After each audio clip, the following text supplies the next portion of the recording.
Well, it's not any worse here than all the events around. Sorry, buddy. You're good. I could feel it. Great. Thank you all for being here. This is a meeting at Town Hall. I can't believe we had this many people in this really fine weather. Was there any place in the county that didn't rain 3 inches today? I don't think so. It's a lot of rain, and I appreciate you being here. We have some movement behind me that's scaring me to death. I don't know what's going to happen. What is the first volume? Okay. Let me know if I have to duck, will you, Tom? So, we have some special guests tonight, and I'll get to that in just a minute. But for now, we'd like to ask the Secretary to read the mission statement of Matt. The Middletown area town hall was formed to operate as a true town hall with everyone participating and voting. However, county officials require us to elect a board to conform to other county advisory committees. Our bylaws specify that the board makes decisions based on a vote of everyone present. The board encourages all members to give their opinions and to vote on every matter before the assembly. Okay, just for explanation, we had a great lady that was part of Matt years ago, a couple of years ago, and she died, and it was important to her to read that mission statement. So we do it more out of remembrance of her than it being necessary. And Linda. And to keep Linda quiet. But we do it out of memory of Martha Webster, who was a dear friend. We love her very much. So that being said, in math, everybody has a voice. You're a board member or you're a chairman, everyone has the same voice.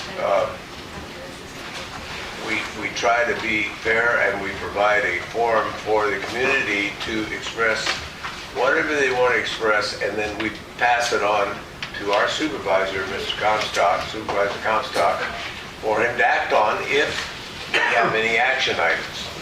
Sometimes it's just a session where we come and talk about things that are bothering the community, and we try to handle those in-house here. But other times there are issues that we feel should be discussed with Supervisor Comstock, and so we do that. Has everyone had a chance to read the minutes? They're at the back. If you haven't had a chance, I'll give you just a minute to read them. If not, then I'll entertain a motion to approve the minutes. I'll make a motion to accept the minutes as written. Do I hear a second? Second. Any errors or omissions for the minutes? Things that need to be discussed? If not, I'll go to the question. All those in favor signify by saying aye. Aye. Opposed, same sign. Hearing no objections, it would be unanimous consent for the minutes. Item 3, public input. We're required by the Board of Supervisors and by our own bylaws to provide 3 minutes for any person to speak on any item that's not on the agenda. So we ask you to please respect the 3 minutes, because if you don't, we'll throw something at you to let you know time's up. But we have a busy agenda tonight, and we have some very important things to talk about. So please, if you want to speak for 3 minutes, we'll start right on this side. Raise your hand and we'll recognize you, and you can have 3 minutes. Marlene. I'd like to discuss a cleanup day for downtown. We can put it on next month's agenda if you want, or we can discuss that now. Also, I wanted to let everyone know that the first movie this summer is going to be on May 14th. This movie's at the park, Right. May 14th. We'll put both cleanup day and the movies on next month, because cleanup. When did we do it last year? We usually do it in May because June? Middletown Days is in June, so we usually try to We get try to do it it cleaned up before before Middletown Middletown Day. Yeah, we'll do Okay. a couple weeks. Do what, Joe? A couple weeks before. Yeah.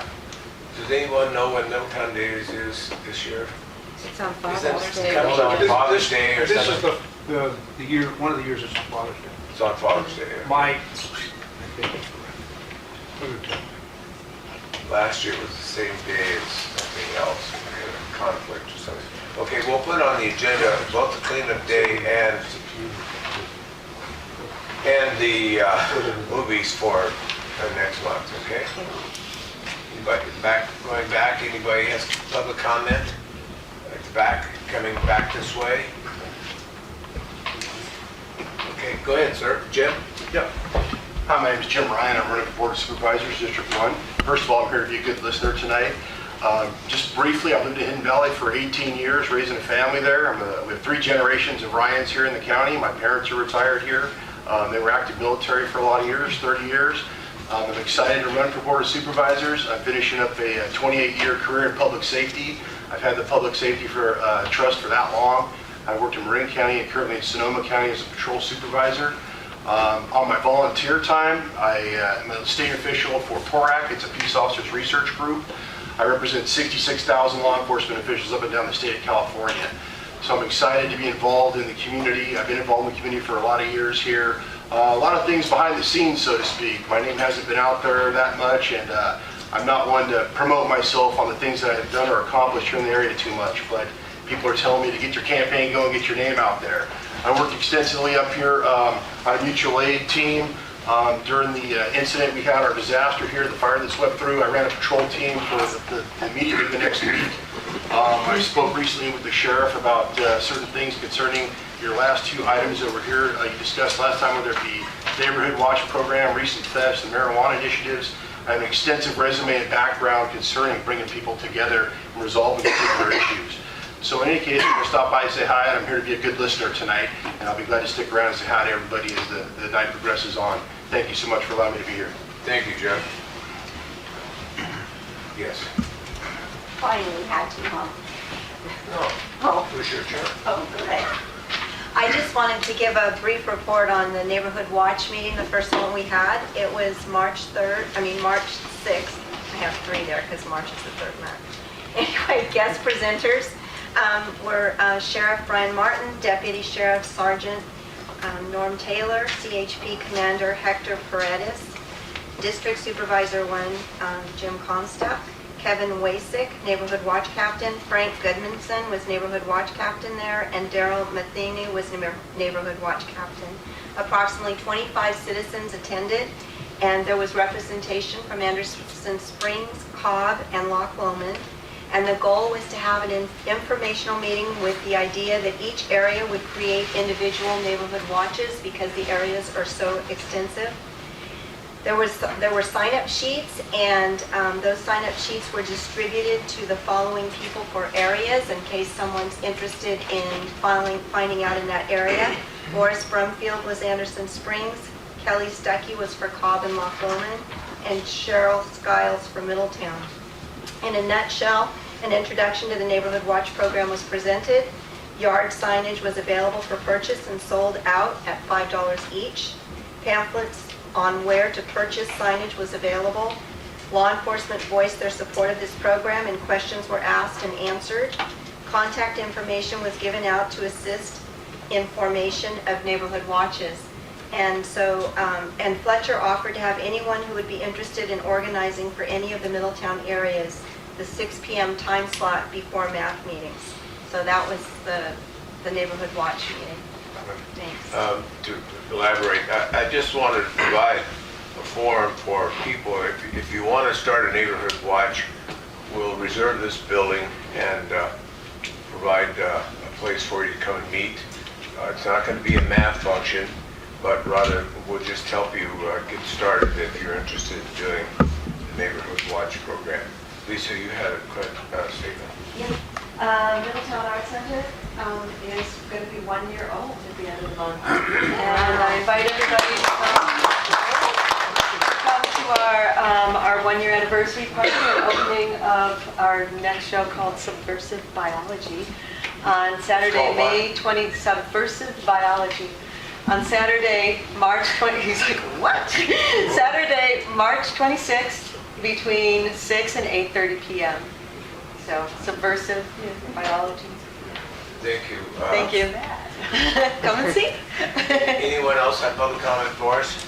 Yes, the Gibson Museum is having their a new fundraiser and annual event.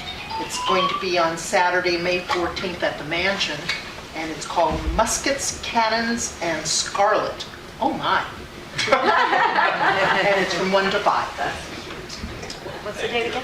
the 14th. Next Wednesday, this is some date, I don't know what the date it is.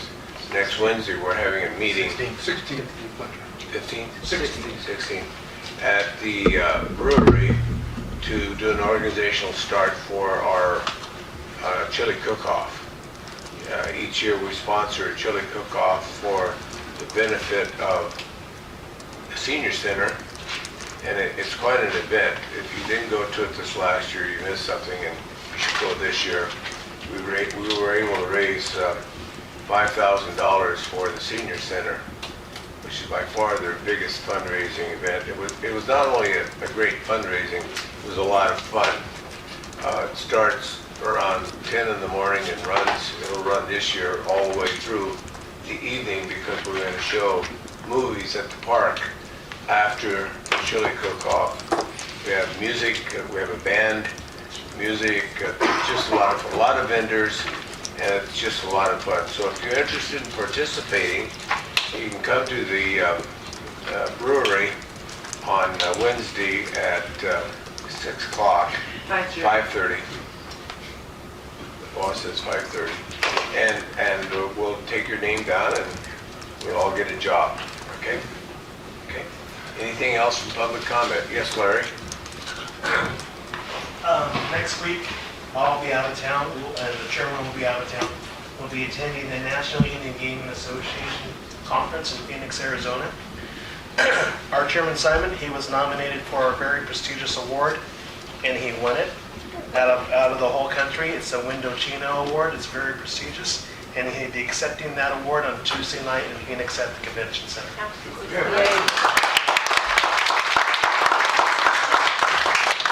I saw somebody else in there. Yes, ma'am.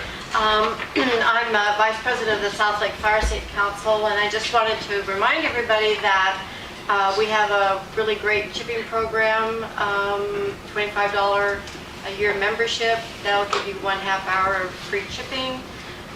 We do chipping every other month, and it'll be a 1/2 hour, $25 per 1/2 hour. That first 1/2 hour, though, is free.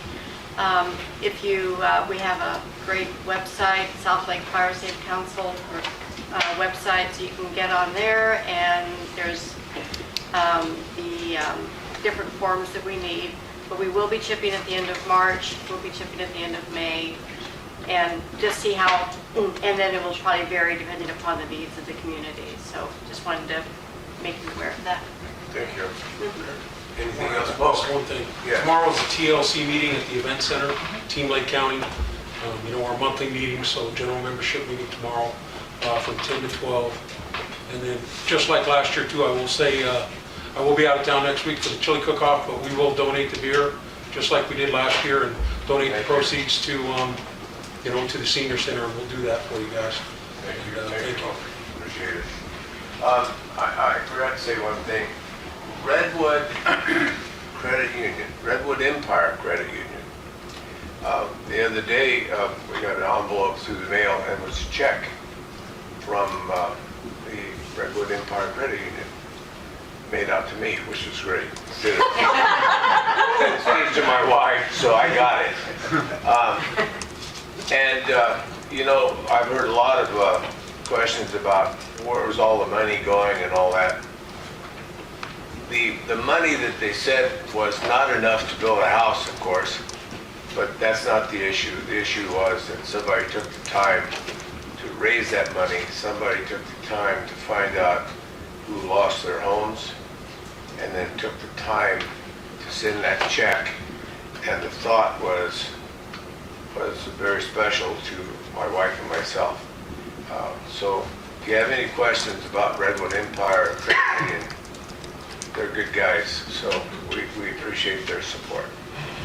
Fletcher, on the 22nd at the school will be the first of the community meetings with Caltrans about 29 Hartman Road that will eventually probably be around about. That's my 5 to 7, at the school, at the high school. 5 to 7. I think we're going to get a little preview of that tonight, and which brings me to, before we introduce Susan Jen, I added something to the agenda, and I hope I have your permission to do that, and that was to add a gentleman from Caltrans to give us a preview of what the March 22nd meeting is all about. Specifically, they're going to talk about the roundabout at Hartman and 29. And I can't tell you how many different stories I've heard about that roundabout. Probably none of them accurate, so we'll get that tonight. So we've added him to the agenda, and he will come right after Greg and from the university. Yes? Yep. Do you have a question, ma'am? Sorry, I was reminded that Middletown Luncheon Club is meeting next Wednesday. Middletown Luncheon Club has been around for 87 years now, and that's at the Senior Center here from noon to 1, and our presenter is Tanya Streeted from Star Gardens to give us some ideas about some plantings for the upcoming season, which is just around the corner. It's only a $5 lunch, everybody's welcome. Thank you. Any other comments? Fletcher, just real quick. Yes. Thank you, Jim, for bringing that to everybody's attention, the meeting on the 22nd. It's actually from 6 to 8. I just want to get Well, I got the hours wrong. No, no problem. Just in case somebody leaves before you can. Thank you. No, thank you, Jim. And that's going to be held where? School. School. Multi-purpose. Okay. All right, good. With that, then we're going to...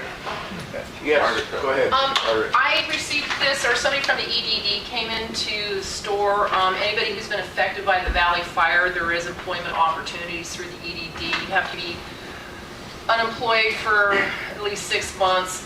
The jobs are supposed to last 6 to 12 months, I believe it is, and the contact information is at the EDD. So people who are looking for work and have been displaced for work because of the Valley Fire, there's a program available now. Thank you. Nothing else? We'll close public comment, and we'll take it to Susan Jen, Lake County Wellness Roadmap. This program is going to talk to you about health and wellness of people in what? You have to pull it down. Oh, okay. So how do we do that, Susan? Well, I was hoping he would get me. I called him, but he didn't do it.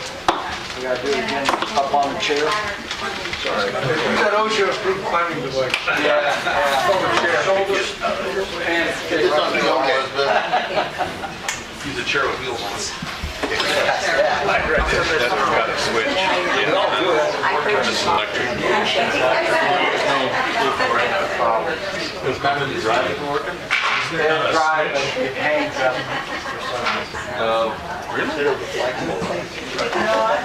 You should be running up here with that. Do a little jazzercise on the way, huh? Is there not a switch that runs that? Yeah, there is. Yeah, but it has an issue. It has an issue. Now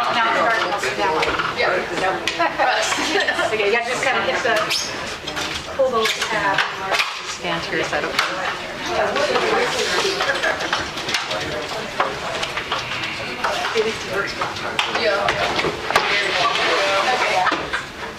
Oh, I'll wait until you come down.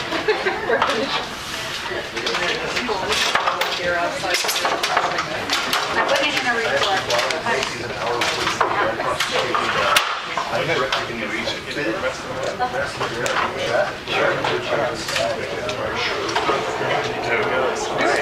There you go.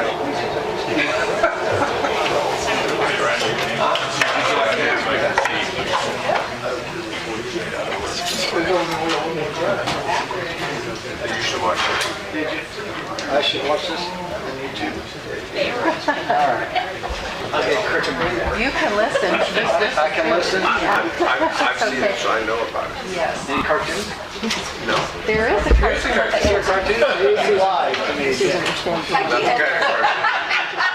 That was good. I like that one. Yeah, I thought so.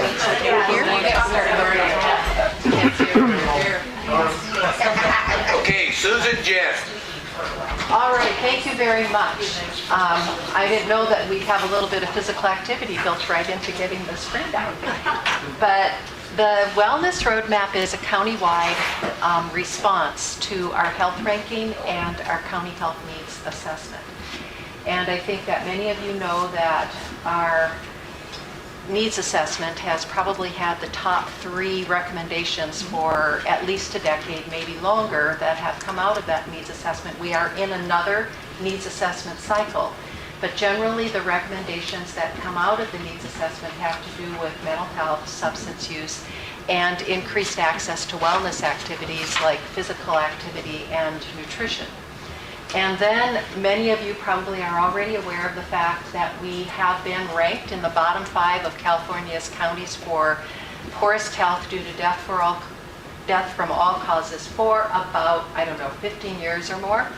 And we've never gotten out of the bottom 5. And I say this not to be negative about our community, because we're not alone in this. In fact, if you take a look at this, this is a pretty lofty document here. It's the California State Wellness Plan. And what we are hoping to do with this wellness roadmap is a similar thing that they're planning to do statewide and in many counties throughout the state of California, and that is to increase our ranking. So California wants to increase its ranking among the states. And we are hoping to increase our ranking, which right now is at the bottom of California's 58 counties. It hasn't been out of the bottom 5, as I mentioned, for a long time, and we're trying to hop out of the bottom 5.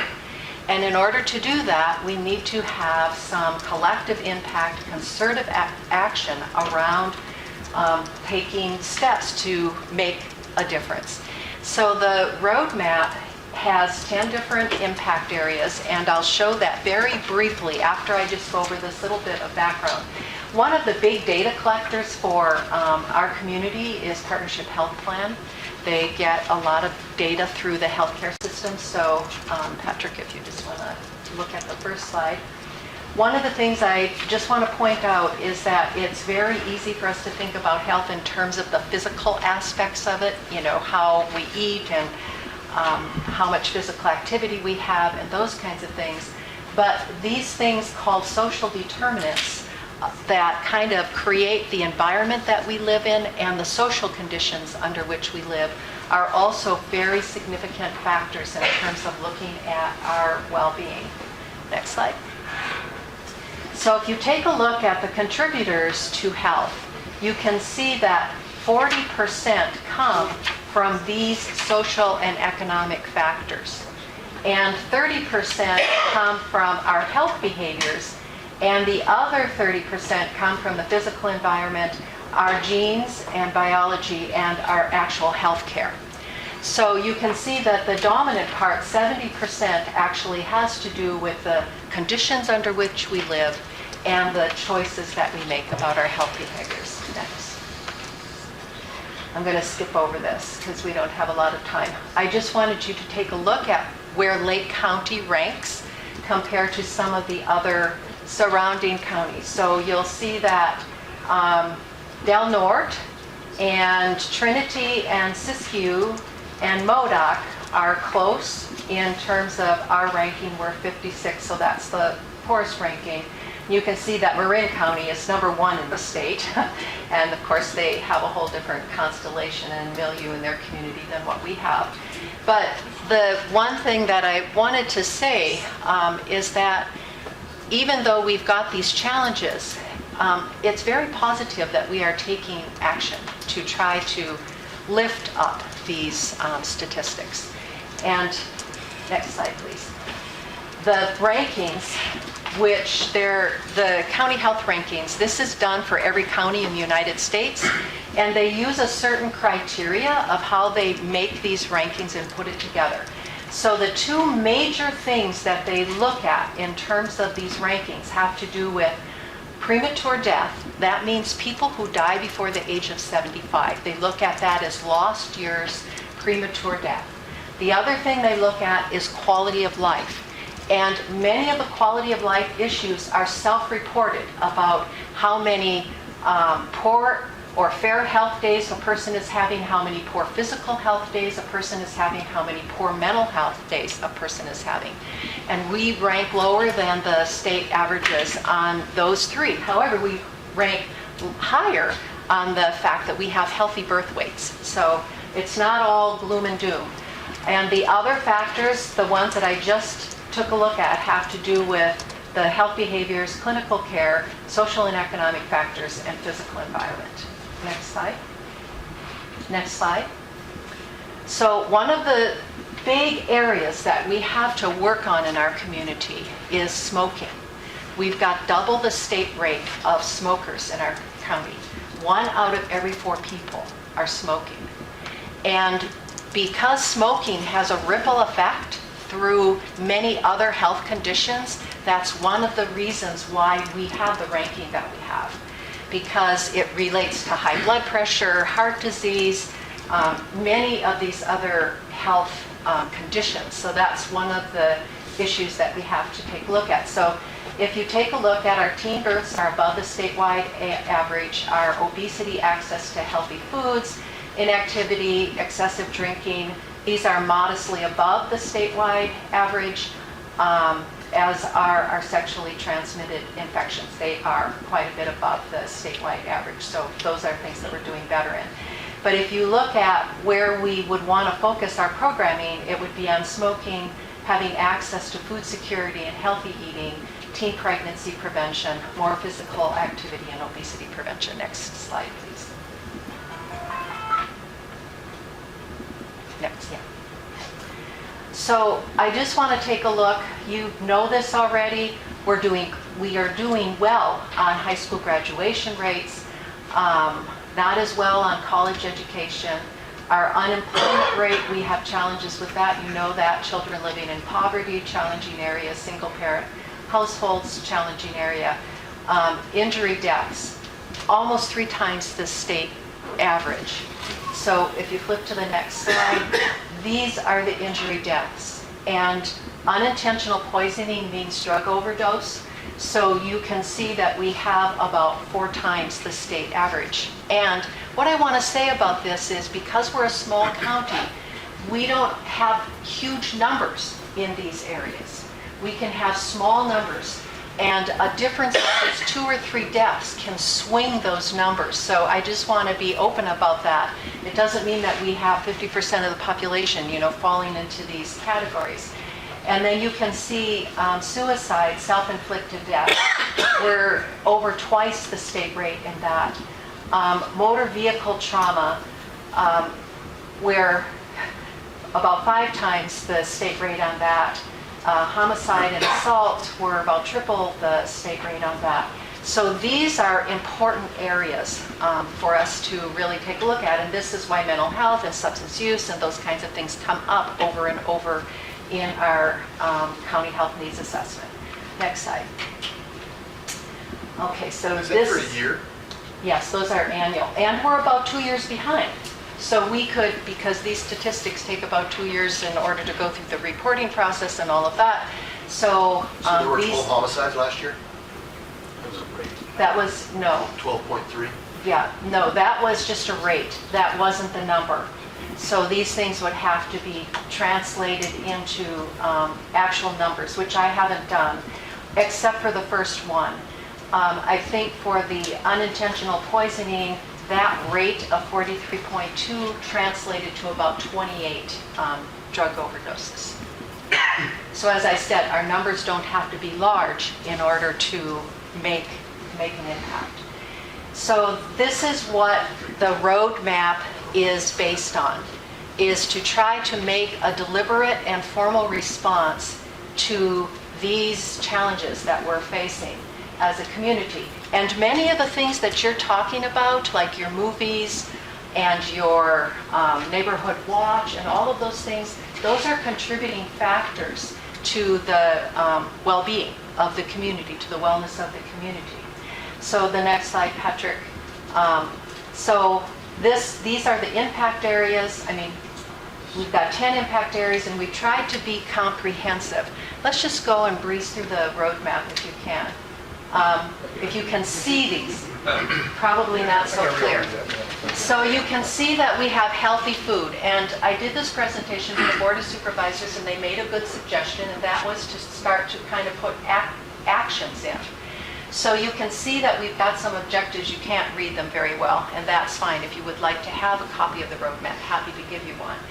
But I'm just going to breeze through this for sake of time. So we've got food as an area. We're looking at food system development, people not being hungry, those kinds of things. And there's a tremendous amount of action that is taking place in our community around access to healthy food. Obviously through food pantries and community gardens and those kinds of things. There's trying to enroll folks into the CalFresh program, trying to get that enrollment up.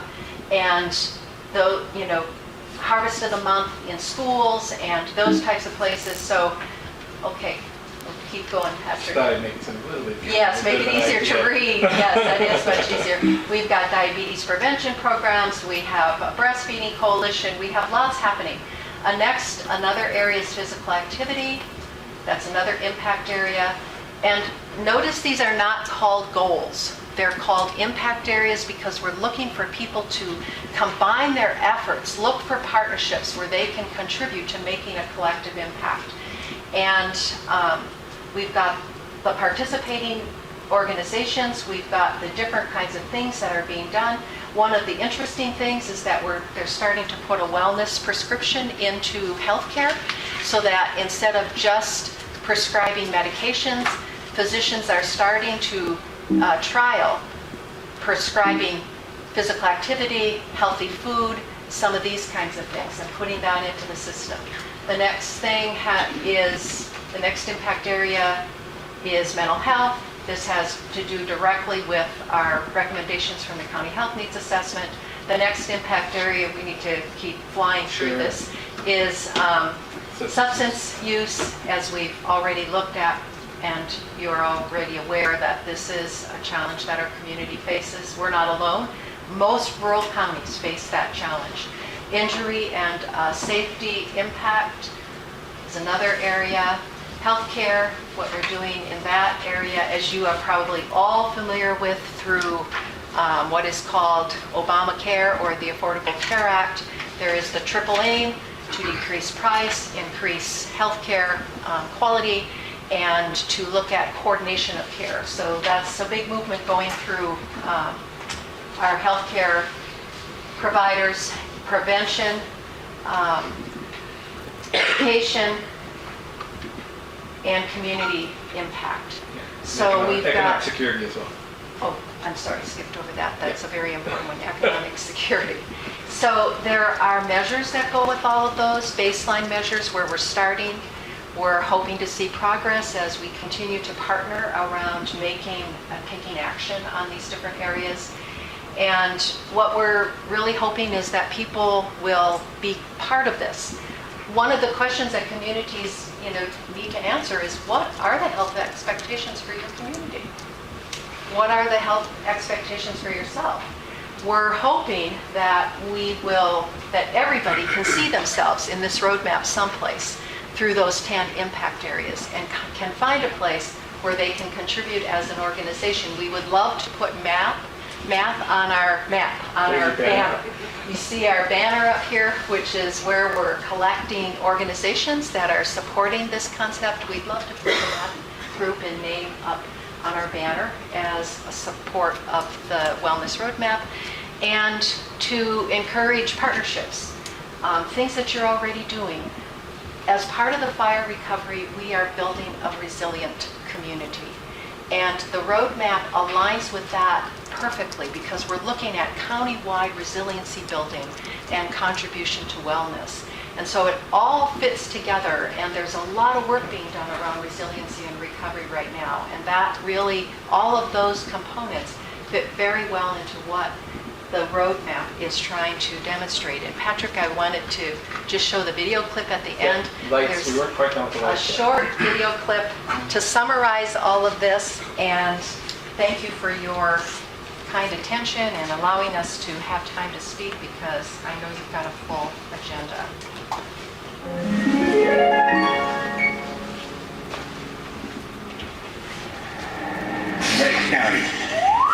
It's beautiful, friendly, and abundant with small-town charm. Clear Lake creates the centerpiece for stunning natural vistas. We breathe the cleanest air in the state and enjoy a mild climate that draws tourism and agriculture. We stick together and help each other. We collaborate on getting things done. We love our community.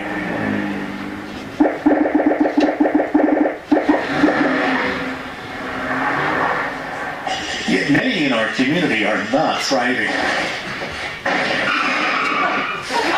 Lake County is currently ranked at the bottom of California's 58 counties for poorest health due to death from all causes. It has been stuck in the bottom 5 of California's counties for nearly 20 years.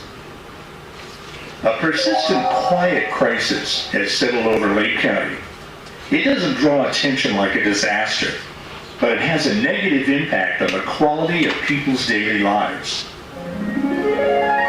A county-wide collaborative effort is underway to join together healthcare, nonprofit service organizations, county government, education, faith-based organizations, tribal community, county public services, local residents, everyone, to dramatically increase the positive impact each is making toward improved individual and community health and well-being.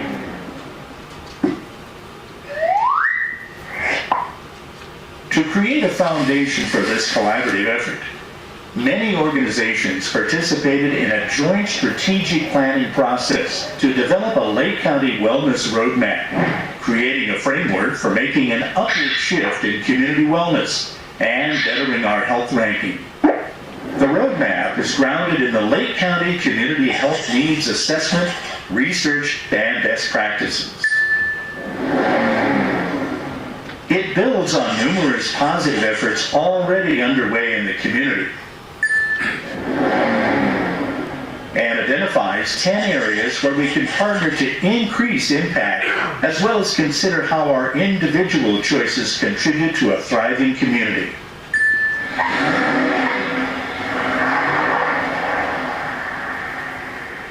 The 10 impact areas are community, economic security, education, fitness, healthcare, healthy food, injury and safety, mental health, prevention, and substance use. These areas take a broad, holistic view of health and well-being, looking at contributors to health such as nutritious food, physical activity, and not smoking, as well as social determinants such as economics, education, and the conditions where we are born, live, work, and age. The impact areas also encompass cultural activities, environmental issues, and policy making. Each impact area includes a wide spectrum of activities, programs, initiatives, and actions that reinforce one another. Also included are data indicators for measuring progress.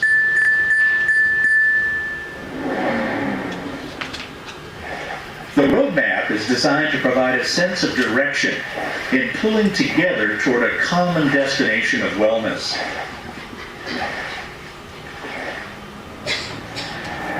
The roadmap is designed to support collective impact, a more structured collaborative approach to improving our overall health ranking and engaging in a more formal response to our community health needs assessment.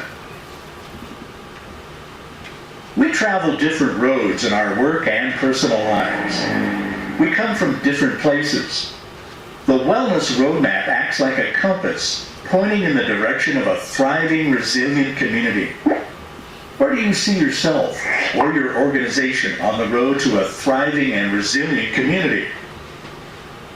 See you on the road to wellness.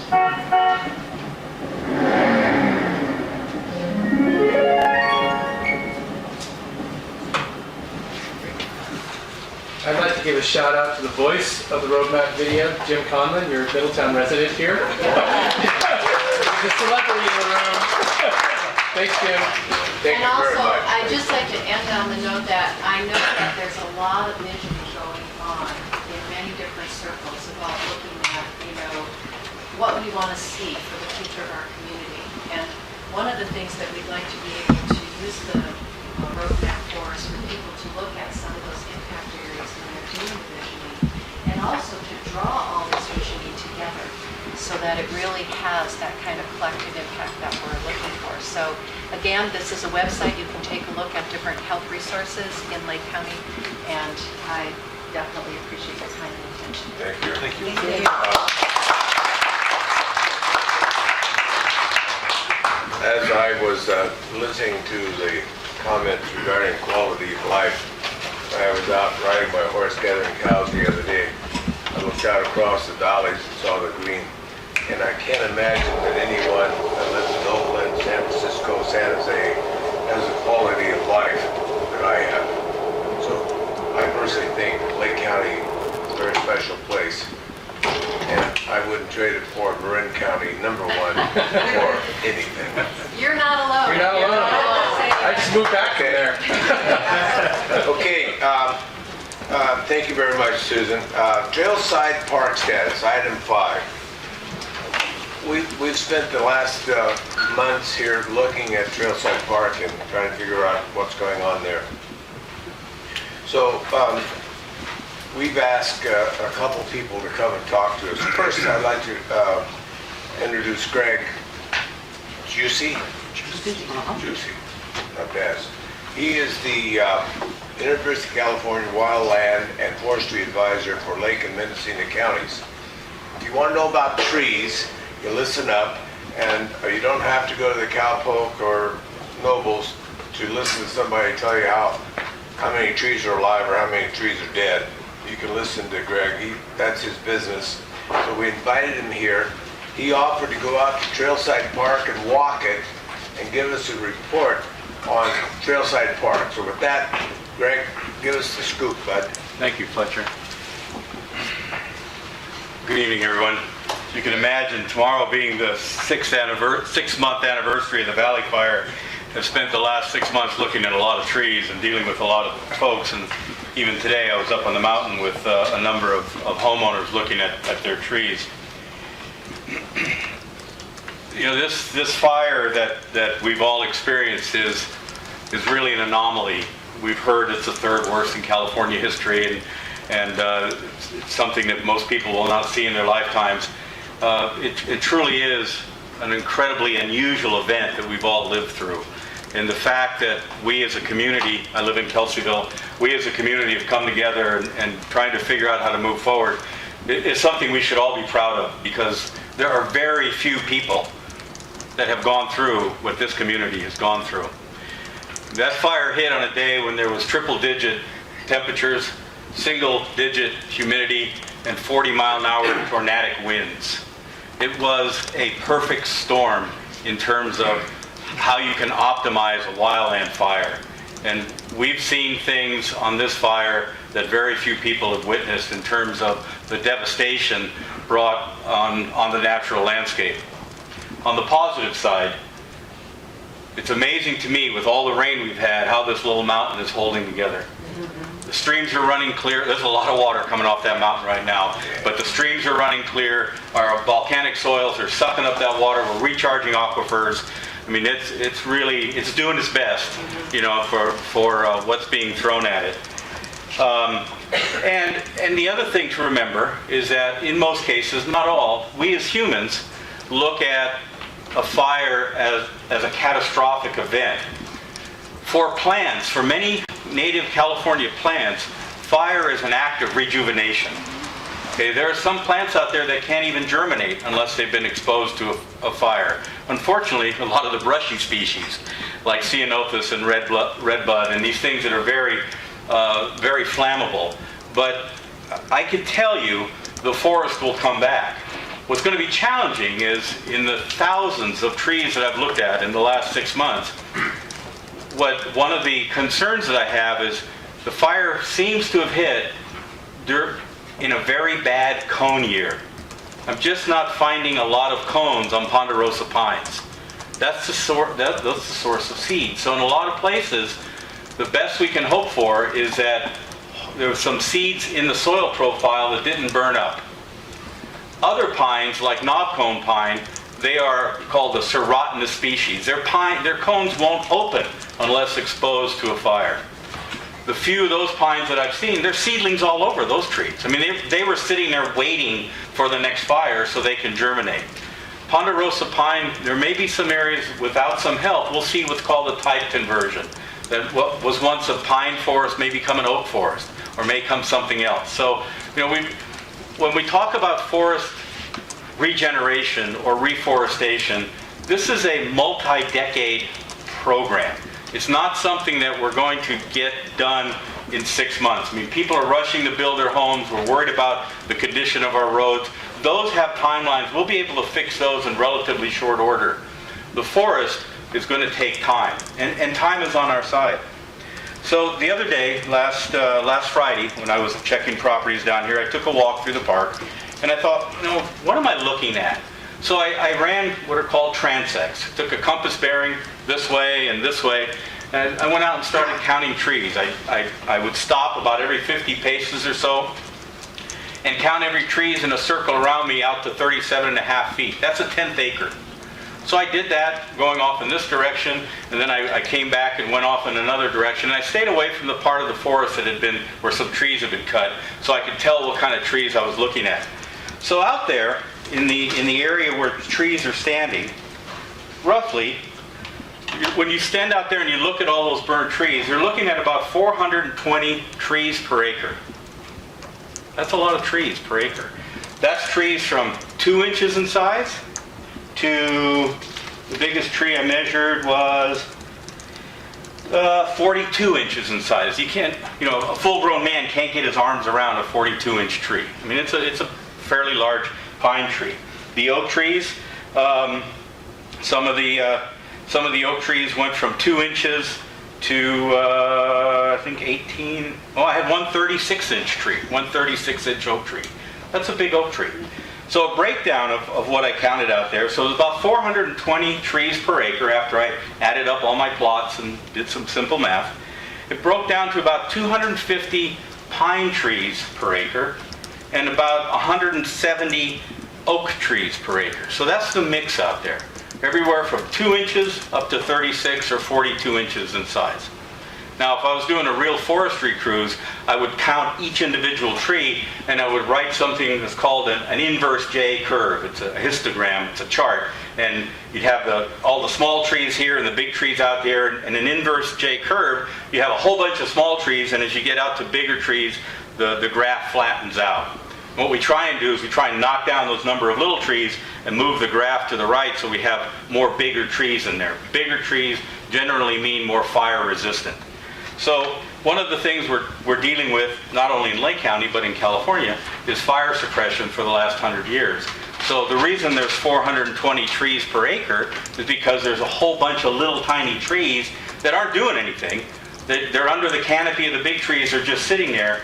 Normally under periodic fires, those would be cleaned out. The challenge we have with having over 400 trees per acre, especially during drought years, you've got 400 straws in the glass. Okay? That means those little 2-inch trees, the 12-inch trees, the 18-inch trees, they're all fighting for the same limited, finite resources of water and nutrients. So one of the things that I've been promoting with folks as we move forward, when we talk about building a fire-resistant community, we have to recognize that we have control over how many trees per acre are out there so that we can grow the most robust, vigorous trees possible. And if they're crowded and overstocked, they're competing for what we call site resources, water and nutrients. And when a drought hits, they're all suffering for water. That aids in 3 species of beetles, which we know before the fire were rampant on the mountain. We have a lot of pines on this mountain are infected with western gall rust, which is a fungus that usually just kills branches, but it can kill trees. So we had drought stress, we had insect damage, we had disease on these trees, and then we had a fire on top of it. So that's what these trees out at that little park and the whole mountain have dealt with. You know, looking out at the park out there, pine mortality is very high. Probably 90%. I don't want to say 99% because there may be a tree or two alive out there, but it's very high. Oak trees, on the other hand, just because the top of the tree is dead doesn't mean the organism is alive. You walk out in that park and there's a lot of oak trees that are sprouting. Okay, the thing about those sprouting oak trees, so yeah, the top may be dead, but those sprouts have the adult plant's root mass to draw from. And there were some sprouts I saw on Friday. The sprouts are already 18 to 24 inches high. I mean, those trees are getting pushed. So for an oak tree, that's relatively fast growth. And there was a gentleman up in Anderson Springs, and I showed him. I said, well, now's the time, literally by your hand. You know, we went there, and there was 50 sprouts coming at the base of his oak tree. I said, well, just snip them off.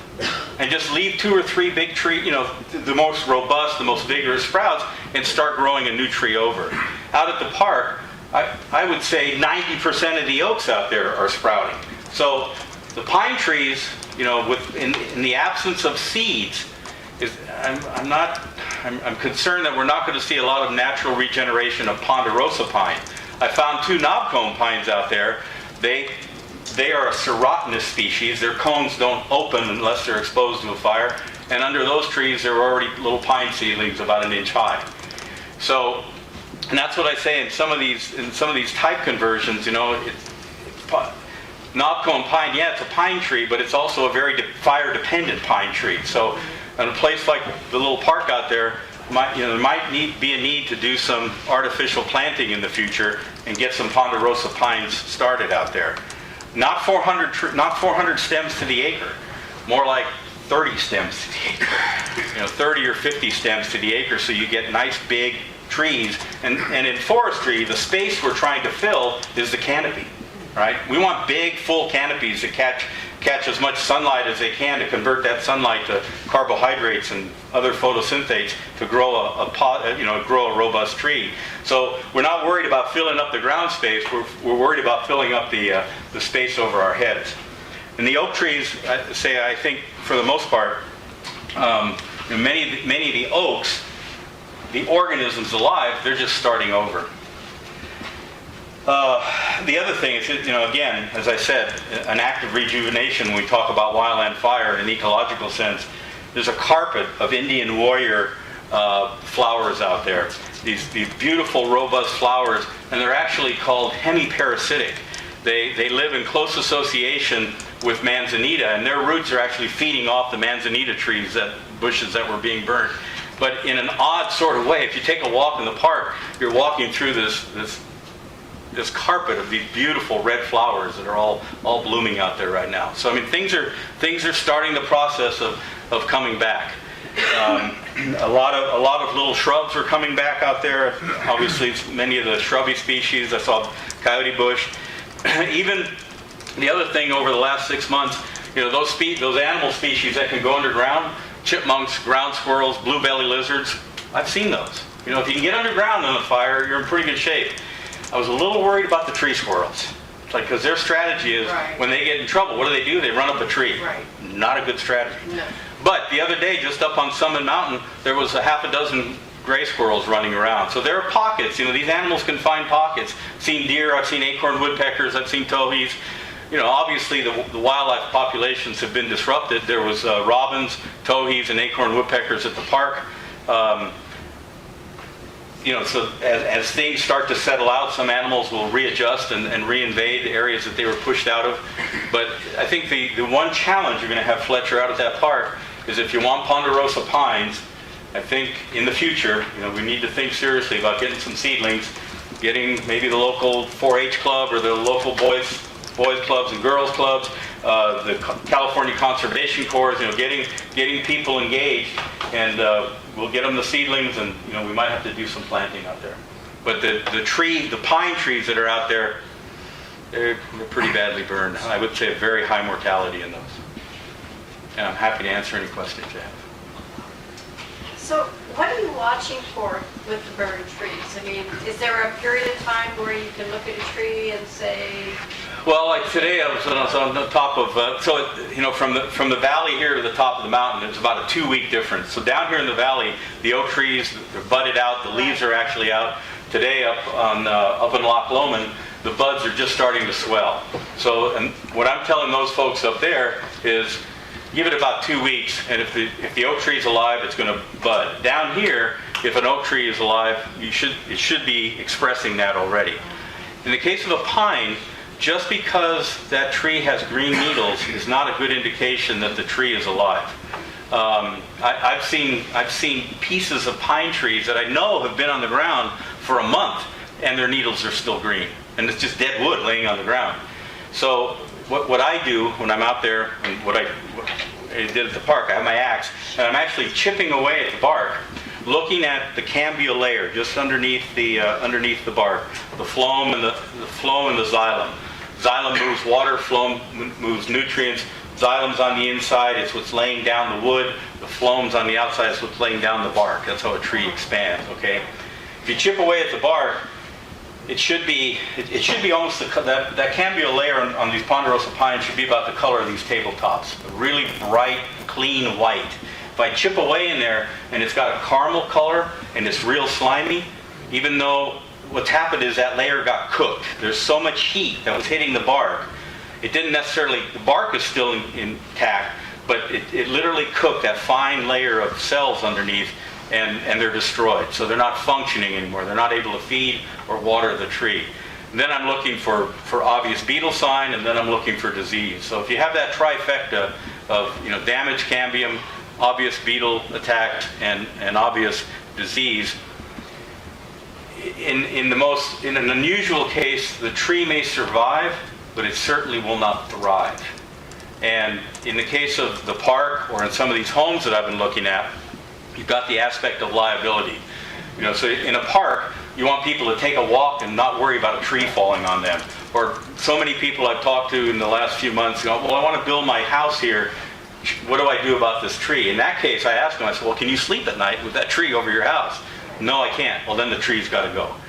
In this case, where the county has liabilities and they want people to go out there and use the park, these trees, even if they're alive but they're not thriving, still pose a risk. And I didn't see a lot of trees that were alive, to be honest with you. And the challenge is, with a dead tree, the only thing a dead tree has left to do is fall over. And again, so some tree, and believe me, as an ecologist, dead trees have incredible ecological values. No argument there. It's just where the tree is located and what or who might come in contact with that tree, and that's part of the equation that has to be thought about. I have a question. Yes, sir. That park has been natural for... Since the last fire. Since the last fire, which is, I don't even know when that was, but it's been natural. And there were a few trails out there. By and large, it was brush, small trees, rattlesnakes, and those kinds of things.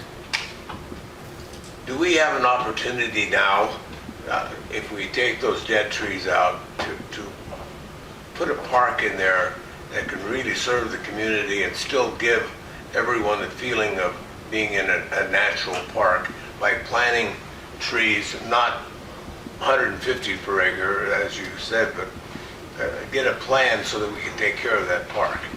Is that a possibility at this point? Short answer is yes. So what a fire does, it sets the plant community on a new pathway. So if you let nature take its course, it will. And whether it's brushy, shrubby species, or whether it's oaks, or whether it's pines, but we always have the opportunity to help that plant community move on a pathway of our choosing. So that if you plant 150 trees per acre, and you know that's too many at some point, well, in 10 years, go out there and thin them. Knock them down, make sure you space them so that pines are shade-intolerant species. They grow best in full sun. So if they're too close together, they're not only competing for site nutrients, they're not growing to their full capabilities. So if you can spread them out and have individual trees, that tree will grow and express its optimum shape and optimum growth pattern. So again, we have the ability to manipulate plant communities in any particular pathway we want. And if you want a park that has big tall pine trees and people can walk out there and sit under them and have a mix of oaks, absolutely we can do that. It takes attention to, so by that I mean it takes resources, it takes people and time who are out there, cutting all the little 2-inch pines that are trying to grow up, or even just pruning the shrub species so that they're not growing up into the canopy. Like you would in your yard. Yeah, like you would in your yard. Yeah. That's what they do in Golden Gate Park, but they have 400 gardeners to do it. So if you're saying that you were seeing 2-inch, 12-inch, 18-inch pines, pretty much all the pines in that forest right there are gone, are dead. A very, very high percentage of them. I'm not, I shouldn't say all of them. I didn't look at every tree, but a very high percentage of them are. In that particular, now going back up the valley further towards where the fire started, came down and everything, is stuff up on Cobb, only in like pocket areas where it's like when you go up 175, past the settling pond, that whole area is just like... some pockets are 500 acres of dead trees. There's that downslope of Boggs State Forest. As you look down there, like, oh my goodness, there's thousands of trees and they're dead. And I don't know, and the other challenge we have is we can't find a home for this wood. There are no, I think some of you may have heard me say this the other night, there are no pine mills on the North Coast. We've got redwood mills, we have one Doug fir mill, so the pine mills are on the other side of the valley. And even today I was looking at wood that's already got what's called a blue stain, so that's a defect. And so that takes a low-valued wood product and makes it even lower value. And the mills are taking burnt trees from the Sierras, they're taking burnt trees from or dead beetle-killed trees from Southern California, and there's just a glut right now. So a lot of these trees in areas that are off the road, away from houses, those skeletons will be there for decades, and eventually they'll just fall over.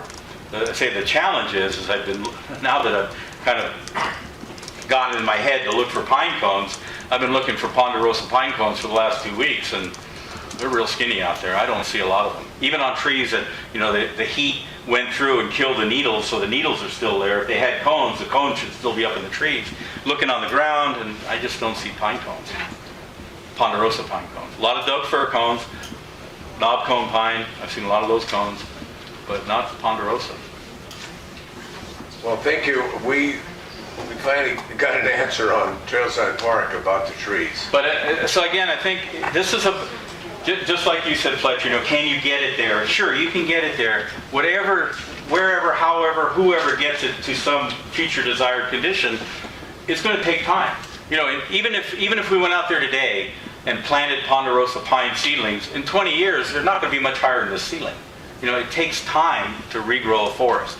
And so time is an ally in this case, where you can get together your resources, find out where your seedlings are, come up with a plan, and figure out where you want your trails and all of that, and move forward.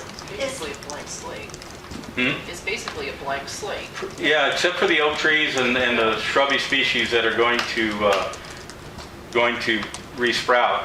As far as the conifer component, you're dealing with a blank slate, I think. I'm pretty sure. I'm going to go out there again in a couple weeks, and maybe I missed some seedlings, and we'll wait for this rain to get over. We'll get a blast of warmth. I'm hoping there'll be a few seeds in the soil profile that start sprouting. Go out and take a look. Good. Thank you very much. Okay, thanks, everybody.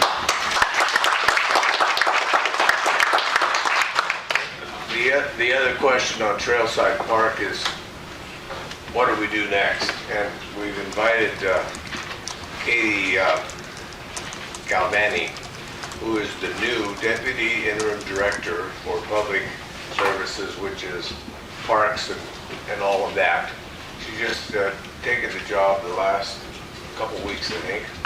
And we asked her to come to give us an update of what the program for Trailside Park is, if in fact the county has a program or a thought about what's going forward. Rob is here also, Rob Brown, Supervisor from District 5. And he's got some ideas about that. He's been working on that. So with that, Katie, thank you very much for coming. Can you give us an update of what's happening with the county on tree removal and Hillside Park in particular? Yes, I don't want to say too much about the tree removal because that's more public works. But as far as the Parks Department goes, right now we're working on refencing the park. And we definitely would like to reforest the park. Unfortunately, it's very, very expensive to just go and reforest thousands of trees.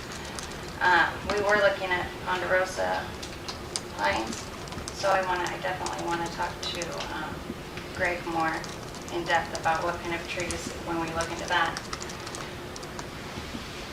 We are looking at redefining the trails. We have about 32 workers coming in from the California Human Development Department, which I think is what this notice is. Yeah, I think it is. They didn't really go into detail about what it is, but it is. It's a great program, and it'll speed up the process of cleaning up the park, redefining the trails. We're going to get doggy waste stations back, kiosks back, trail markers back, and we're just going to keep working as quickly as we can with what we have. We're limited on what we can do because the park was acquired with grant funds, so for preservation. So it's kind of hard to just put a playground there or do something without a lot of work with the state. Are there still plans to try and put housing for the reconstruction workers at the park? Yes. Oh, sorry. Rob, do you know about that? Yeah, I do. Actually, when you said that Katie was deputy director for the last couple of weeks, she's actually been doing that job for a long time, but it was just made official in the last couple of weeks. And thanks to her efforts, Jim and I had talked about doing the Hope City project there. They were looking for some property, and there were some complications that we ran into because of the grant funding, how it was acquired. So it didn't look very hopeful, but we didn't take no for an answer. We just kept moving. She kept moving, and she contacted me yesterday, and we have it approved to put that there.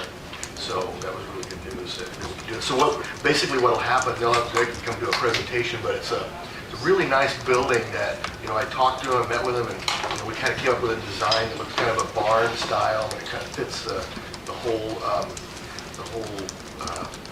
theme out that way. And after they're done with it, 5 or 6 years, and it's going to be kind of a dormitory with kitchen, bathrooms, and that type of thing. And once they're done with it, then they turn it back over to the county, and then we can use it for community events and all that. So it'll be a real beneficial. My hope is to be able to use it for things like to have like a 4-H camp out there, Boy Scout camp, different type of things that the county can actually rent it out and use it for things like that. So. Where's it going to go in the park? It's probably going to be pretty close to the road, towards the vineyard, Highway 175. Yeah. On the highways. Yeah, closest ingress, egress for the group. They're going to house up to 60 people there at a time. What people are going to live there? Who's going to live there? Hope City. They have a group of volunteers that come in. They're from a lot of different churches, Mennonites, Lutheran, all over the United States. That's what they do. They come in and they're going to be building homes up in this area up on Cobb, and it could be some sweat equity type things, and through donations and sweat equity, they're going to be building these homes for around $50,000 each, and be able to get that done before, with the labor coming in for free. Contractors that are coming from all over, and they're going to house them. They're going to stay here for a week or 2 weeks. They'll move on, and the batch will come in, and they'll come and go. So they're planning to build 140 homes in the next 4 to 5 years, and this will be their base. So it's going to be in the park right there by where the gate comes in off 175, right up like San Jose. Yeah, it'll be close. It'll be close for ingress and egress, and that way it makes it easy for year-round access for them too. Yeah.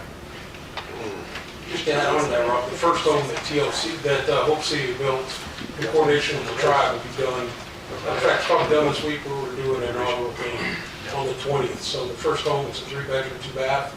It's built right there on Rancheria. We built it. It'll be completed this week. It was from one of our members who lost their homes in the community. So they're beautiful little homes. Yeah. And I'm glad that got figured It's out. a great program. It's a great thing. Well, we were looking at other options. I mean, Yeah. we were looking at on sewer property, we were looking at a lot of different options. Then Katie gave me the good news yesterday, so now we can move forward with, getting water and septic in there for them and make it happen. So How do you qualify for those houses?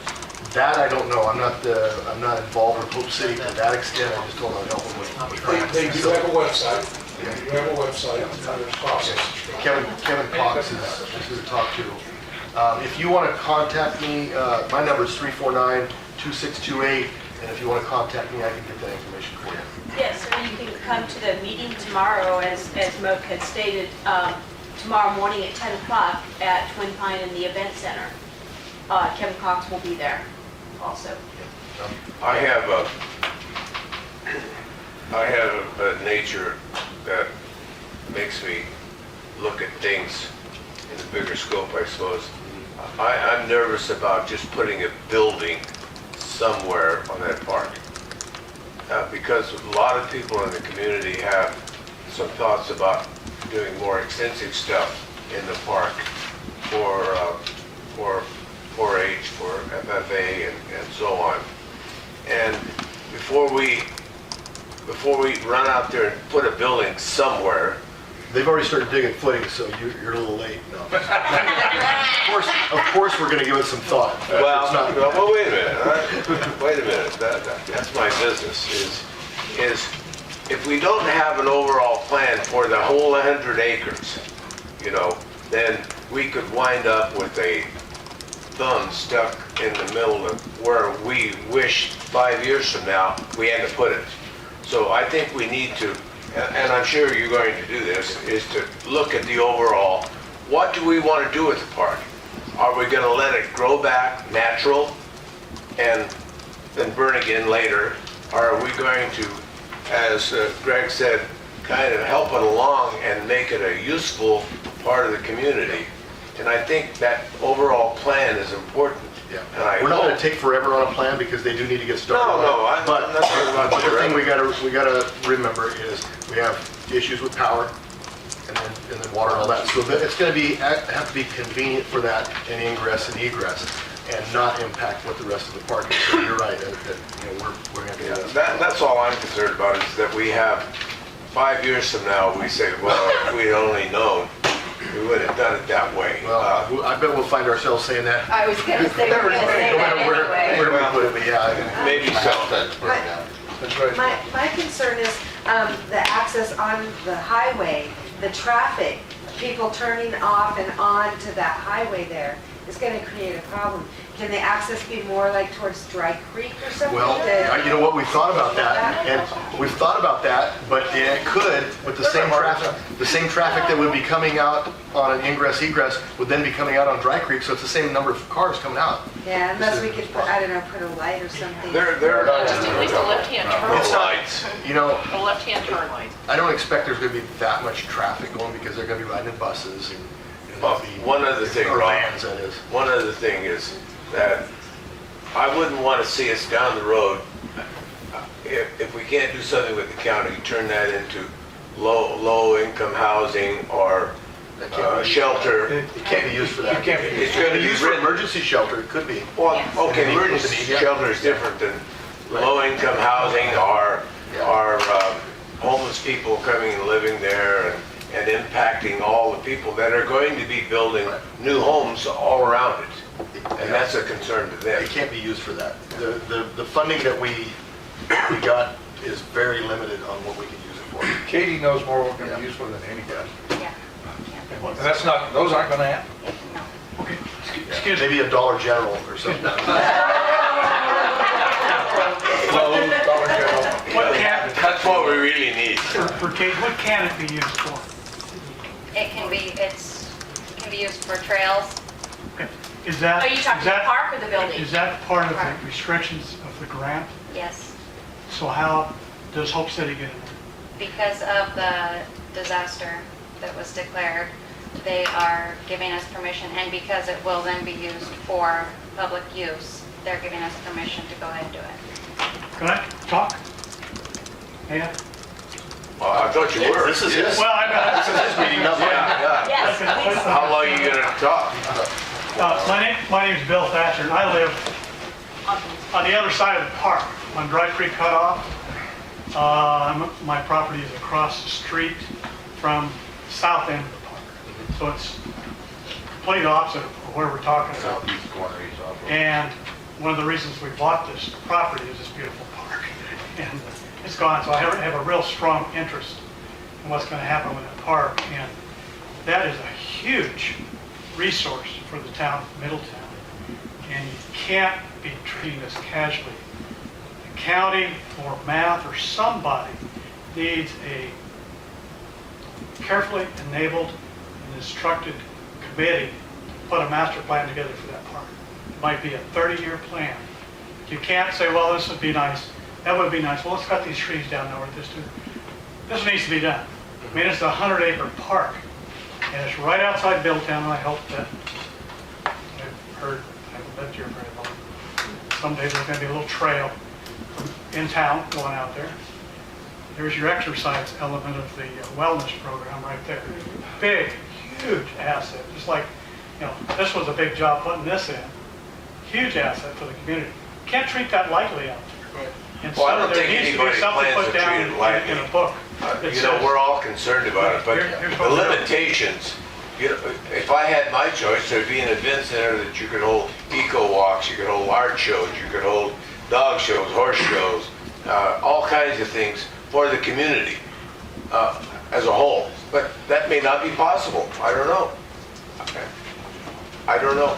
But I think we need to talk I about it. think there needs to be a master plan or some kind of master I plan. think so. Yeah, I yeah, do. that's the point. I don't know what's possible, but whatever it is, we need, if in the event we do this, I wouldn't want to see it 20 feet from Rudy's vineyard. It's got to be moved in where it can blend in a little bit, even though it may not be as convenient for driving in and out. But I don't have a problem with the project. I just want to make sure that it's not going to, we have unintended consequences down the road that we can't handle. Well, Katie, is there a plan? Well, of course, there's not a plan. We just had We a fire. just got- We just had a fire 6 months ago. But we are aware of it. Whoa. There was a design before the fire. There was a use of the park in a certain manner. It may carry on, it may not. That's why I was asking, is there some... You mean an old plan? An old plan that we would change or alter and go from there? That's basically it. I think we can probably do the same, what the park was used for before, even with this building, as long as we have it in the right place. I don't think we had any intention of changing the park to anything other than what it was before, which was trails. We had the eco arts there, equestrian trails, bird watching. It was just a beautiful place to go. No, it was not beautiful. Okay. It was ugly. Well- It was a bunch of brush, and you couldn't even walk your dog out there for fear of rattlesnakes. I know, I've been out there. You can paint it any way you want, but it was not a beautiful park before. It was a beautiful I think it Oh, was. I- I think it was. Can you please describe a little bit about what's involved in the grant as far as what the plan was for the park under the grant? Well, that was long before my time, but as far as preservation, it's preserving what was naturally there. That's Yeah, the plan what for the the grant. park was established for, and originally we were looking at a larger piece of property above Hidden Valley. The people of Hidden Valley said they did not want it. The county negotiated for this parcel, and it was with the idea that you would maintain the mix of woodland that was there. It was a nature preserve as opposed to a developed park. So basically all they could do was put some trails through it as well as some restroom facilities, but in terms of developing it and grooming it, that wasn't going to be allowed. And luckily, they have the opportunity with the disaster for this single use, but it's not going to allow that property to be developed in a way that we may think. Well, if we've learned anything, the government can change anything they want. Yes, Linda? I just wanted to tell you, Katie, thank you for working on that, and I really like the idea of like a barn to fit in there. It's actually already built. Yep, we're in concept. And it's on the agenda for this next Tuesday if anybody wants to. That's Yeah. where you're gonna put it. I think it's a great place. I don't think you have any choice for sewer, Just the water, general and all concept that. is going to be on the agenda for Tuesday. And as far as the design of it, you know, with the rain and everything, we've got some time to figure it out. So, Can I ask one more question? What's the plan? It's my meeting starting how about the trees? When are they gonna be removed? Are we gonna remove them, or are we just gonna let them fall no, over I think naturally? that's part of Lars Ewing has that program with Ashbridge that they're working on right now. In fact, I'm meeting with, well, you talked to Dan. Yeah, I talked to Dan. I'm meeting with him tomorrow, and I can, you know, figure out what's going on there and report that at the board meeting on He Tuesday. says they can't get in there. Well, not right now. No, I mean, You can get in. you can get in, you can't get out. So there is a plan and kind of working. Yeah. All right. And, Any other questions? and to be honest with you, as far as that plan goes for Ashbridge, it's probably low on the list because, you know, there are people that want to start building homes. Sure. And they got to get those other lots cleared first. Absolutely. And There's no big so, hurry there. Yeah, there really isn't, so. I just wanted to also say, since my husband and I were displaced after the fire, we're living on Santa Barbara Avenue at my sister's house in a trailer. And so we go by the park right there, and since the fence has been taken down, there, I don't know if the county cares or not, but people are going in and helping themselves to whatever's there wood-wise, just so you're aware, because they can get in. That's part of the plan. Great. Great idea. We really don't care.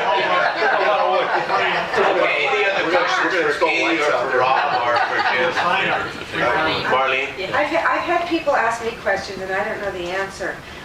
There's a lot of logs going out of here. Does anyone know who's getting the money for all those logs that are going out of here? That's not part of this deal. I can tell you something that's in general, there's not much money getting for those logs. So, in fact, it's actually costing money to haul it out. So, you know, it's not, you know, the county's not getting money. I mean, it's not, there's no money in the logs, so. I think Greg. Yeah, so just specifically, there's a percentage of logs that are going to the Port of Oakland and getting shipped to China for the export market. I've seen logs going down I-5. They're probably going to Lincoln to an Sierra Pacific mill down there. Somebody told me they saw a load of logs going up I-5. They must be going to an SPI mill somewhere up in Reading. But this notion that these logs are money on a truck, people are hoping to break even, and they're hoping not to lose too much money. And now we've got another incident where there's a disease called blue stain moving in, as I said earlier, and it's another defect.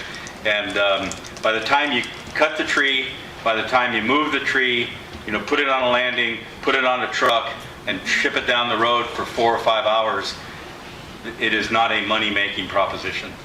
Because these logs are very low valued.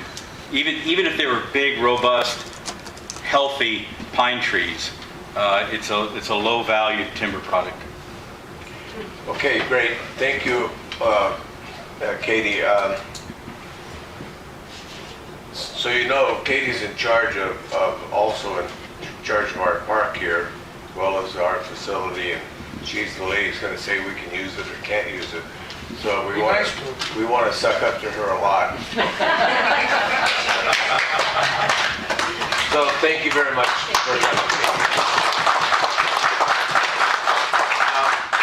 We have the additional agenda item. Jamie Mattioli is Caltrans project manager for Lake County. He's here to give us a preview of the March 22nd meeting that's going to be discussing the Hartman Road 29 roundabout. If you've heard about that, and we all have, good and bad, he's going to give us a little preview of what they're going to talk about. So you're on, Jamie. Thank you. Thank you for having me, Fletcher. Appreciate the opportunity to talk about this project. And this has been a great meeting, a lot of important things to the community. I think this intersection is also of some importance to the community. So I want to be here to invite folks to the March 22nd open house we're having at Middletown High School. And at that event, we will have key members of our team. We'll have designers, environmental specialists, we'll have the right-of-way agents, and myself, and you'll be able to look at all of our displays. We're going to have a full-size scale model of it's a roundabout, and you can push trucks, scale model. It's not full-size. The scale model, I think it's OH scale. Anybody into trains? HO. HO. Thank you. HO scale, so you can push a truck through there and see what it's like. So, What's the time of that meeting again? 6 to 8. So we want to hear your concerns. We want to be available to answer any questions, and really hope that folks can make it. So, the project is a safety project at Lake 29 and Hartman Road. The purpose of the project is very simply stated to reduce the number and severity of collisions. The severity is based on whether collision is an injury or has only property damage, and so that's the purpose there. And it's based on a collision history that was analyzed in 2009, January 2009 through December 2013. There were 13 collisions associated with the intersection out there. 8 of the collisions were broadsides, caused by failure to yield the folks from Hartman Road and colliding with folks heading northbound on Lake 29. So that collision rate ended up being 3.6 times the statewide average for similar facilities out there. Caltrans responded in 2011 with an interim safety measure, and they put in the stoplights, the flashing lights and the stop signs and the stop bars. And that has effectively eliminated the injury collisions out there. That's always been an interim measure. That's not the permanent fix. So this project that we're doing now is a permanent solution to the collisions out there intersection. And one thing that happened when we put in the stop sign is it generated delays for motorists. So have any of you been through there in the mornings? Oh, yes. Yes. So we know that there are delays, and it's not the ideal situation operationally. So this project is to provide a permanent fix. Also at 5 o'clock. 5 o'clock? So in the morning, 5 o'clock. So It's worse in the evening. is it worse? Especially Yeah. So our fix, our solution is the roundabout at the intersection. And Claude was asking me earlier, he had a good question, we fixed the collisions. Why are we still building a project? I think I covered that, but it's not a permanent fix. We need a permanent solution that will improve the safety and efficiency of the intersection. So here you have Lake 29, Highway 29 north is this way, and you have Hartman Road coming in here, the existing Hartman Road coming in from the east. Oh, so both of you realize. So the roundabout itself is to the northeast of the intersection. Most of it's built away from the existing road so that during construction we can have as much traffic on the road as we can. And then the road's tied in later. So the benefit of a roundabout, now we have two roundabouts in Lake County. Has everybody driven through Lake 2029? Yes. Yeah. East Lucerne roundabout, folks have driven through that. So you know that motorists are slowed down as you go through the roundabout. There are 2 curves leading in. So there's one curve as you go in, and that sheds your speed from 55 probably to 35 miles per hour. As you enter the roundabout, you're going to be going about 15 miles per hour.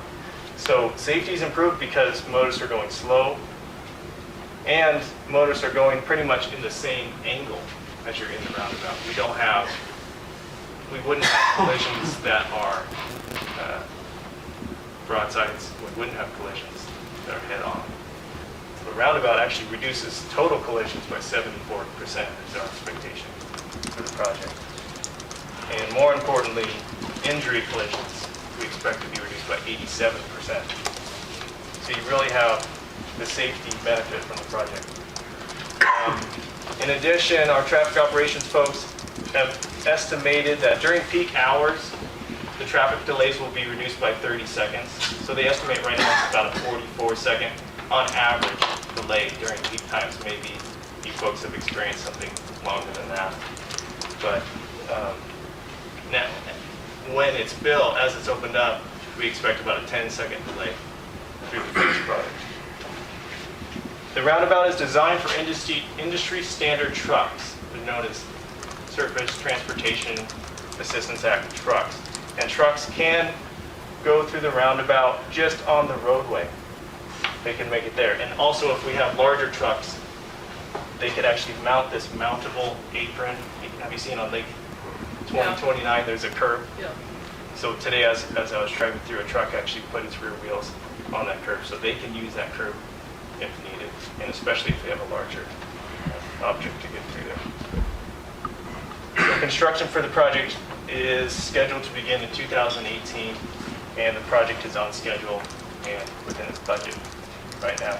So again, I just invite folks to please make it to the public meeting if you're interested, if you'd like to talk to us, if you'd like to just know more about how Caltrans builds projects and you'd like to talk to the team, we'll be happy to talk to you. How far from the bridge? 22nd. How far from the bridge did you move that? So the bridge over Buda Creek Bridge is about where his hand It's is. about right here. Yeah. Yeah. Buda Creek is So flowing back. it's quite a distance now, isn't it? Yeah. Here's where Hartman Road is. It's farther than the existing Yeah. intersection. Yeah. Well, isn't So that there's going more to cut off space. Arabian Lane or whatever that is? No, it's way down there. Is it down there? And then how long is the estimated construction time? 2 years maximum. It's possible, we constructed 2029 in one season, which was quite a feat. But that was small, that was smaller than this. This is, you're gonna move. a lot The more dimensions are stuff. similar, but there's quite a bit of fill in here. Yeah. So this is, it's a bit more difficult in terms of earthworks. Is that like to scale right there, that picture and everything? Like your exit going northbound? This is all to scale, yeah. The part going northbound goes up into the, 'cause Yeah. that's the Caltrans area where they got dirt loaded up right now. Actually, it's down here more, between those two trees. Right where the trees are. Yeah. Okay. That's the unofficially used car lot. Right, So orange. So that road right there is gonna be the new Highway 29 where the black lines go up. This will all be Highway northbound. 29, yeah, and this Where's roadway. 29 come back here to the old 29? I've got a better picture that you guys will see at Oh, the. at 22nd. Get it on the 22nd. This is just a zoom in of it, so you can't really see what ties So it in. basically, it's gonna tie in just below Spruce Grove Extension It ties in well before Arabian Lane. and Arabian Lane. Oh, before Arabian Lane. Yeah, it comes back up, it ties in at Right, here. okay. What happens to the old road and how do like double wides, like the kind that carry trailers, get through that sort of thing? Yeah, so the old road where it's off of the highway will be removed, obliterated and removed. And double wides can mount up on this curb. With like those mobile homes on them? then- Yeah, so it's designed to allow. Same width. That's right. So They're heavy- not longer, they're much longer. Yeah, large objects can still get on here. We make sure that signs are placed such that large objects can get through the roundabout. Good question. 53 footers will. Is it gonna be, How much is it going to cost? Construction estimate currently is around $6 million. is there any plans for anything cool in the middle of the island? I'm sorry. That is in development, so we want to work with Lake County actually. I know they make the center high so that you don't have line of sight through it. That's right. For the safety reasons. That's right. So they usually like to want to be, they have, I don't know, somewhere else, a band around it. Yeah. Okay, cool. That's to be determined. Great question. Thank you. So the meeting that's going to be on the 22nd, what's the agenda on that? Because this looks pretty well squared away and planned. So what's the agenda for It the is. 22nd? There's no agenda. It's an open house, so you can come and speak to our team and see what we put together. So So this is strictly informative. There is Exactly. no, Yeah, reaching out to the community to get comments to your concerns. but is it open for change? Is my question. Is this? I think there'd be any changes. We have, it's not going to change. The alternative is selected. This is part of that, this is a result of partially of the grants. We got the Middletown area town hall participated in the acquisition of a grant for sort of the appearance of Middletown and traffic solutions. At the same time, the state was running, had a grant also to look at safety and for the whole highway 29 corridor. And so there were meetings throughout that process where we discussed where we'd like to see roundabouts, where they would fit the community. I guess that was what, 4 years ago? 4 or 5 years ago. 4 or 5 years ago. So it's just taken this long to take that information gathered and bring it up to this level. But this is not new in that respect. Well, I want to thank Jamie for coming and giving us a preview. Let's give him a hand. One thing, Liz, when is that? Do we know whether we have a candidates night yet, when it is, or? Not yet, because the race signups won't be finalized for a few more days. We are going to co-host a candidates night along with Chamber of Commerce and MAMA, Middletown area merchants. And I don't think it's going to be, it won't be here because this isn't big enough. I think it'll probably be at the multi-purpose room at the high school, I think, yes. So the chamber is meeting up with Calpine to do a forum over at Calpine on the 22nd? 21st. Yeah, that's fine. That's not this. It depends on the format. We're not involved with them on this. No. But I won't be involved he's either mentioning the chamber. because they have a different format. They don't have the format I like. They want you to submit questions in paper and writing, and then they pick through them and ask the ones they like. So I don't like that. So we don't want to participate. We'll hold our own if we have to. One where the candidates can come and the people can actually talk to them and ask them questions face to face. Okay, anything else that we need to discuss tonight? From time to time, this chairman gets a bit brusque, and I learned that from Rob. You're still in the minor leagues, though. I don't stand a chance. And sometimes I'm short when I maybe shouldn't be, and if I offend you, I'm sorry, and I'll try not to do it very often. But I'm by nature an aggressive individual and kind of rude, my wife says. So if I've offended any of you, I apologize, and I'm not going to change. Yes? Has like an emergency siren come up at all in our meetings here? 50 times, and I don't know who's going to put it in, whether it's going to be the fire department, sheriff's department, I have no idea. CalOES is looking at several options, not CalOES. No. OES. OES. County OES. It has come up. We don't have an OES manager yet. They're interviewing that position right now, doing some background checks. Once that's done, then they'll start getting into plans like that. But as far as where they're going to be and who's going to put them in, it hasn't. Every time we bring it up, somebody else is going to do it. So. Anything else we need to talk about tonight, folks? If not, I'll entertain a motion to adjourn. Motion to adjourn. All in favor? Aye.